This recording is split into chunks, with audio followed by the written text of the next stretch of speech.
World of மில்லத்தில் சில துணுக்குகளை உங்களுக்கு சொல்கிறேன். குதிரைவாளி, திணை, கம்பு இவையெல்லாம் இதயத்துக்கு ரொம்பவே நல்லது. பேர்ல் மில்லட் கம்பு இருக்கு, இது ரத்த சோகைக்கு ரொம்பவே சிறந்தது. ராகி, சாமை, குதிரைவாளி இது எல்லாமே டயபெட்டிக்ஸ்க்கு ரொம்ப நல்லது. அப்போ வரகும் தனி வரகம்லாம் என்ன பண்ணுன்னா எல்லா பலகாரங்களும் செய்யலாம், எண்ணெய் குடிக்கவே குடிக்காது.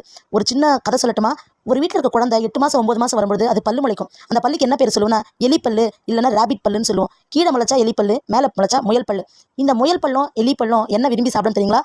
வரகு முறுக்கு தான். இப்படி ரொம்ப சுவாரஸ்யமான நிறைய விஷயங்கள் 2 நாள் ஆன்லைன் வகுப்பில் 21 மில்லட் ரெசிபிஸோடு நான் சொல்லிக் கொடுத்தேன், இன்க்ளூடிங் மார்க்கெட்டிங் டிப்ஸோட.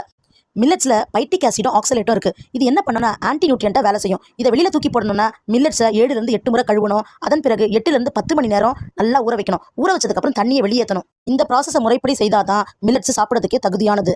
அப்படி இல்லைன்னா அது ஆன்டி நியூட்ரியண்ட்டாக வேலை செய்யும். வேர்ல்ட் ஆஃப் மில்லட்ஸ் முறைப்படி கற்றுக்கிட்டு மில்லட் ஆண்டர்பனர் ஆகணுமா? இதோ கொடுக்கப்பட்டிருக்க எனக்கு கால் பண்ணி நெக்ஸ்ட் மில்லட் பேட்சில் சேருங்க. 21 மில்லட் ரெசிபிஸ் அண்ட் மார்க்கெட்